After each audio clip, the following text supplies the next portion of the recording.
J'accueille à présent les deux derniers duettistes, candidats au siège de député dans la 7e circonscription du Pas-de-Calais. Bonsoir Pierre-Henri Dumont, candidat Les Républicains. Bonsoir UDI. Madame Marchand. Bonsoir. Vous êtes aussi maire de Marcq en Calaisie et conseiller départemental. Bonsoir. Philippe Ollivier, Bonsoir. vous êtes le candidat Front National. Alors vous êtes aussi le beau-frère de Marine Le Pen, c'est-à-dire le mari de sa sœur aînée Marie-Caroline. Mais surtout, vous êtes un des très proches conseillers de la présidente du FN et vous êtes revenu au Front National après 18 ans de rupture pour avoir choisi à l'époque Bruno Maigret. Alors attention, un message aux Boulonnais, vous n'êtes pas le célèbre fromager, votre homonyme à Boulogne, il fallait le dire.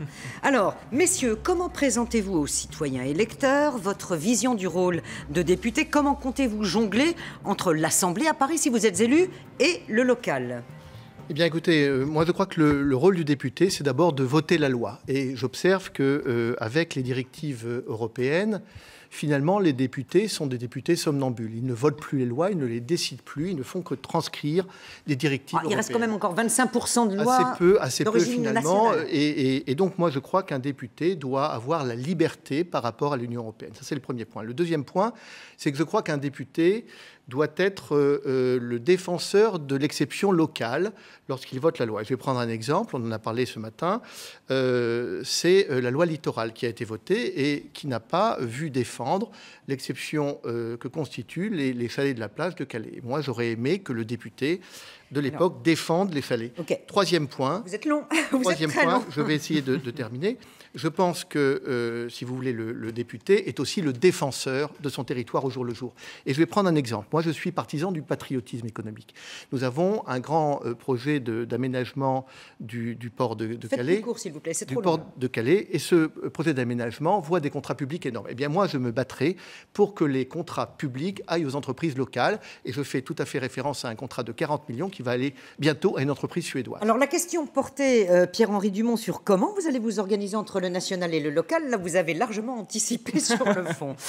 Et vous? De façon très simple, je serai lundi soir, mardi, mercredi à Paris à siéger à l'Assemblée nationale et je serai lundi toute la journée, jeudi, vendredi, samedi, dimanche sur le terrain, sur la circonscription, à Calais, mais aussi à Marcq et dans toutes les communes de la 7e circonscription du Pas-de-Calais. Un député assis sur ses deux jambes et debout sur ses deux jambes. Un député à la fois à Paris pour défendre le territoire du Calaisis, défendre les habitants, défendre les communes, défendre les élus locaux. Un territoire que je suis seul à connaître, puisque vous ne le connaissez pas, vu que vous êtes parachuté ici, vous l'avez découvert il y a 2 mois. Et un député qui sera également extrêmement vigilant. Alors j'en profite, j'en profite pour vous demander pourquoi vous avez choisi la 7e circonscription du Pas-de-Calais, puisqu'effectivement vous vivez et vous travaillez en région parisienne. Écoutez, je viens dans le Pas-de-Calais depuis 10 ans, je travaille depuis très longtemps avec Ce n'est pas parce que je pars en vacances sur la Côte d'Azur que je vais me présenter sur la Côte d'Azur. Laissez-moi terminer, vous êtes bien agressif, monsieur Dumont. Je travaille avec Rudy Vercuc depuis des années, nous faisons équipe et il ne voulait pas cumuler, il m'a demandé de venir avec lui pour faire un binôme. Et ce binôme, c'est un binôme qui est de 100% efficace. D'accord. Pierre-Henri Dumont, pour clarifier tout de suite le sujet, vous êtes déjà doublement élu, puisque vous êtes, on l'a dit, maire de Marcq en Calaisis et conseiller départemental. Donc si vous êtes élu député, vous serez en cumul. Comment vous allez vous organiser? Qu'est-ce que vous lâchez? Je vais simplement appliquer la loi. Tout à fait. Donc quitter le dernier mandat? Non, le mandat est au choix. Je ne peux pas abandonner le mandat de député que je viens de conquérir. Donc non, le dernier. Député, voilà. J'appliquerai la loi. Je ne serai donc plus maire de la commune de Marcq. Je serai conseiller municipal, président du groupe majoritaire du conseil municipal de Marcq, à continuer le changement que j'ai impulsé à la tête de la commune de Marcq, moins 20% de dette en 3 ans, diminution des impôts locaux, etc. etc., etc. J'abandonnerai le mandat de conseiller départemental, mon remplaçant prendra ma succession, et j'insiste bien, je pourrais très facilement dire je quitte la commune de Marcq et je garde mon mandat de conseiller départemental, avec les indemnités de conseiller départemental qui vont avec, je le refuse. Pour moi, je suis favorable. Donc, c'est bien ça, vous quitterez le dernier mandat obtenu avant celui de député, le conseil départemental, mais voilà. je ferai à titre bénévole, sans aucune indemnité. D'accord. Exactement. Alors, cette mise au point, attendez, justement, cette mise... Attendez, je voudrais rebondir sur ce qu'a dit M. Dumont, parce que la réalité, c'est que M. Dumont va rester au conseil municipal et va être le maire en réalité. Et donc, il est en train de nous expliquer qu'il va détourner la loi sur le cumul. Écoutez, il y a un cumul comme ça qui est un cumul bénévole, il y a le cumul de votre belle-sœur qui est à la région et qui ne siège pas, qui touche les indemnités, monsieur Olivier. Gardez vos invectives pour vous, monsieur, ce n'est pas au niveau du débat. Cette mise au point me donne l'occasion de vous interroger sur la panoplie légale que prépare le gouvernement sur la moralisation de la vie publique. Alors, avec, pour les députés par exemple, l'obligation de fournir des factures, pas plus de 3 mandats successifs, pas d'embauche familiale, plus fini la réserve parlementaire. On a rappelé dans un débat précédent qu'il y avait des ratés à l'allumage, mais globalement, est-ce que ça va dans le bon sens? Est-ce qu'il y a des insuffisances? Et est-ce que, si vous êtes élu, vous voterez ces textes? Alors, effectivement, ça va dans le bon sens, parce que la moralisation de la vie publique, c'est évidemment une urgence et une nécessité. Moi, je suis pour le maintien de la réserve parlementaire. Je crois que ça doit être fait en toute transparence. C'est 130 000 euros par an, on le rappelle. L'attribution doit être tout à fait transparente et à cette condition, elle est tout à fait légitime. En ce qui concerne le reste, je crois que cette loi, elle pèse parce qu'elle ne met pas en œuvre des mesures contre les conflits d'intérêts. Des gens qui passent du privé au public, de la fonction publique à une fonction élective, on se sert du carnet d'adresses, etc. Et donc je pense qu'il y aura des amendements à faire, et si je suis élu, évidemment, je les proposerai. Et votre avis à vous? Je voterai bien évidemment la loi sur la moralisation de la vie politique. J'en ai d'ailleurs fait un de mes axes de campagne dans mon programme en 100 propositions distribuées dans tous les foyers de la 7e circonscription, parce que moi j'ai un programme local. Je vais même plus loin. Je propose de supprimer les indemnités des élus qui sont absents. Donc forcément, dans la famille Le Pen, ça fera beaucoup d'argent en moins. Mais au-delà de ça, il faut réfléchir à comment est-ce qu'on peut moraliser plus en avant. Je suis totalement, en effet, opposé à la suppression de la réserve parlementaire, puisque c'était la question. Mais je propose de la rendre beaucoup plus transparente, c'est-à-dire que je créerai un comité de circonscription. C'est déjà le cas, normalement. Hein. Oui, mais j'irai plus loin. C'est-à-dire que je créerai un comité de circonscription pour décider de l'attribution. Avec l'ensemble des élus qui sont volontaires, des citoyens volontaires tirés au sort, des présidents d'associations qui décideront de l'attribution de 70% de cette réserve, les 30% restants étant faits par un budget participatif directement sur Internet. Alors évidemment, quand on évoque Calais, désormais surgit la question migratoire. Elle était au cœur de cette campagne législative. Mais pour certains, sans doute, est-ce une problématique surexposée qui masque en réalité la dégringolade économique et sociale d'une partie de la population sans lien avec les réfugiés. Voyez ce reportage de Loïc Benech et Nathalie Abraire. Les scènes semblent se répéter inlassablement. L'objectif Grande-Bretagne passe toujours par le Calaisis pour ses réfugiés. Une problématique qui explique pour la maire de Fréthun le résultat ici du premier tour des législatives. Il est lié au phénomène migratoire qui a commencé à reprendre avec les beaux jours. Non pas parce que les habitants de notre circonscription ne refusent les migrants uniquement, mais parce que c'est les conséquences de ce phénomène migratoire pour eux-mêmes et pour le territoire qu'ils refusent d'assumer. Guy Allemand, maire de Sangatte, se veut plus modéré quant à l'influence du contexte migratoire sur le scrutin. J'ai toujours dit qu'il fallait respecter l'électorat du Front National dans le sens où il y avait une souffrance sociale et qu'elle s'était exprimée, comme elle s'est exprimée très très fortement sur les Insoumis, et on a vu aussi la baisse des Insoumis. Ceci dit, ça reste un résultat très fort sur le Calaisis, donc on pourrait peut-être considérer qu'il y ait eu un impact, mais je n'y crois pas. Même constat ou presque chez les acteurs calaisiens solidaires des migrants. Je pense qu'il y a un sentiment de délaissement d'une bonne partie de la population de Calais qui s'appuie sur des usines qui ferment, des bars qui ferment, des commerces qui ferment, quelque chose qui impacte vraiment le quotidien des gens et qui est vraiment visible dans la ville. Donc je pense que c'est ça l'élément central du vote d'extrême droite. Calais, dans la tête du public, ça n'existe plus. On n'entend plus parler autant qu'avant, il y a beaucoup moins de monde, mais nous, d'ici, on voit que la situation est extrêmement catastrophique et la répression pire que jamais. Peut-être pas dans la tête du public, mais bien au cœur des programmes des deux candidats qualifiés pour le second tour dans la 7e circonscription du Pas-de-Calais.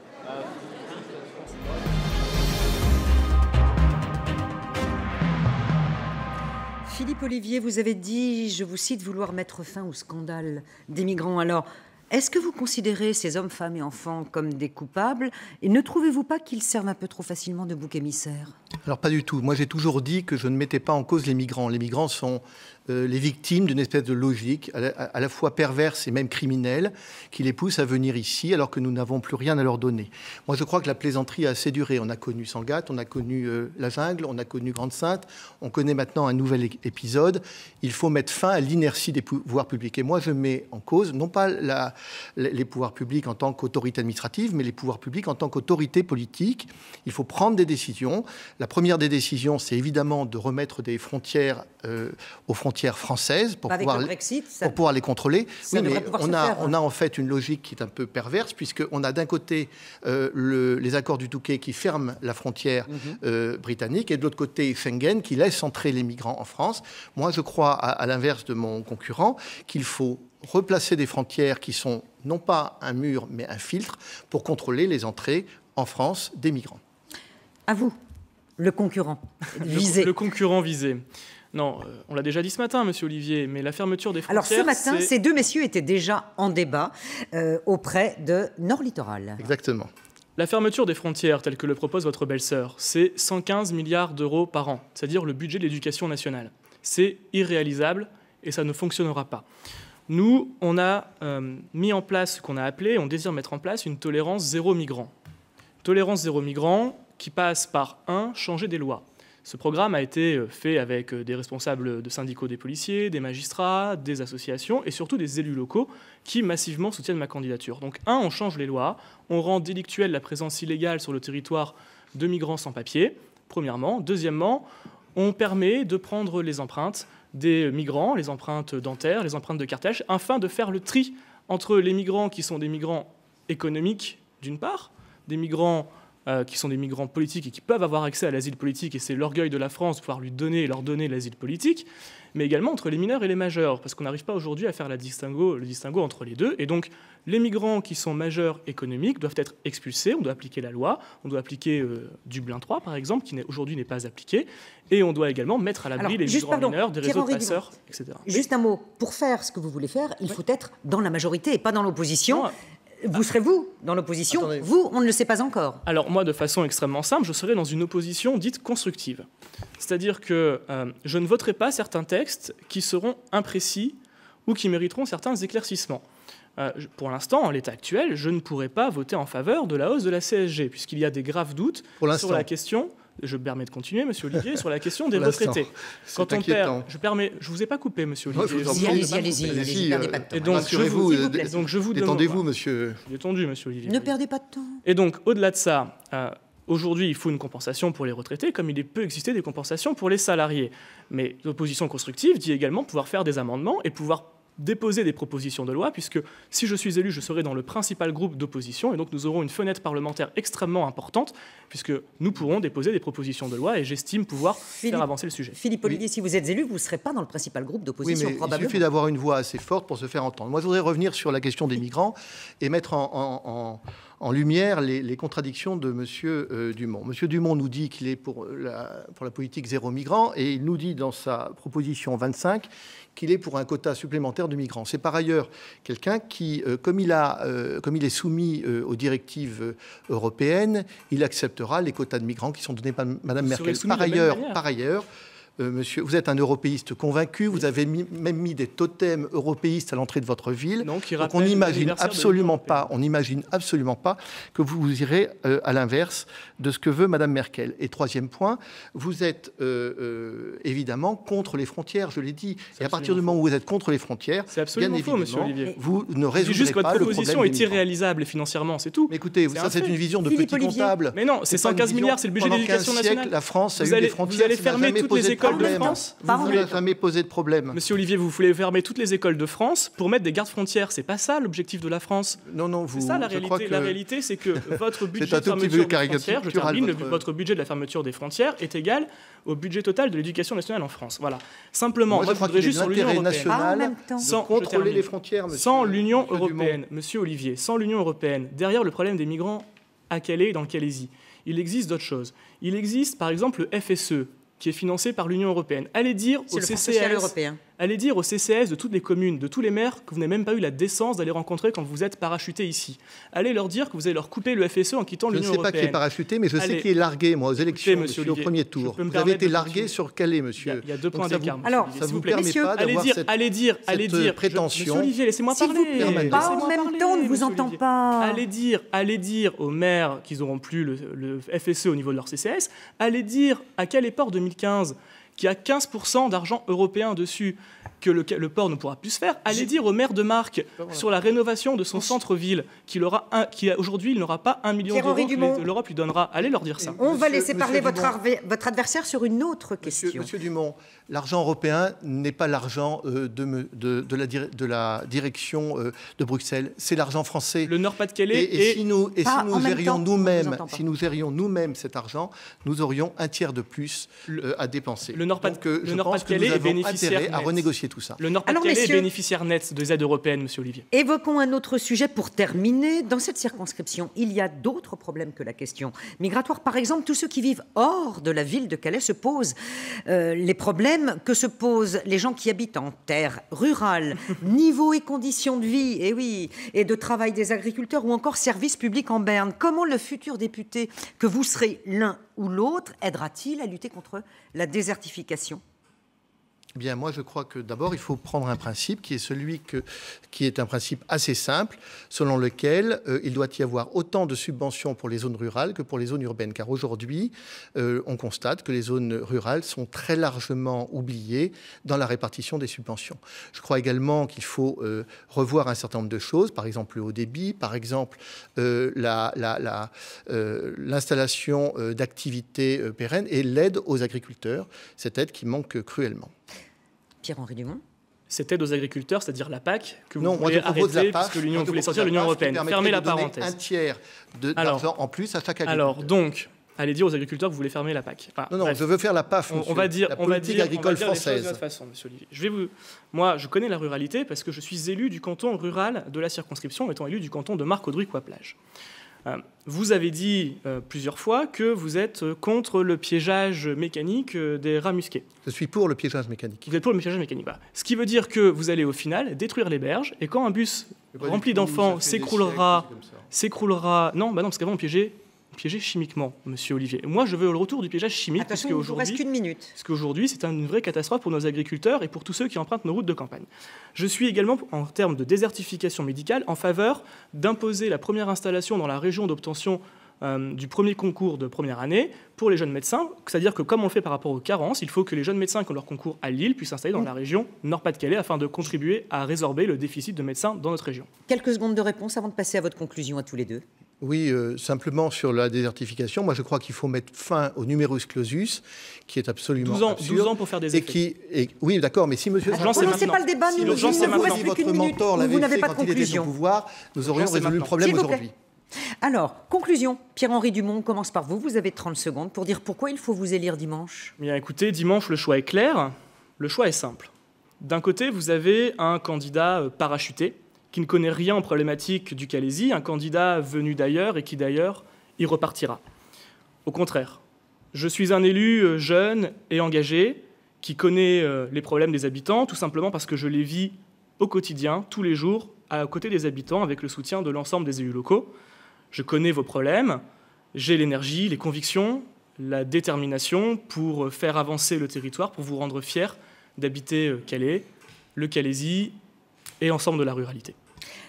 30 bonnes secondes à vous aussi. Moi, je ne vais pas être dans l'invective, je vais appeler tous nos électeurs, et notamment les électeurs de Marine qui se sont prononcés au présidentiel, à venir voter.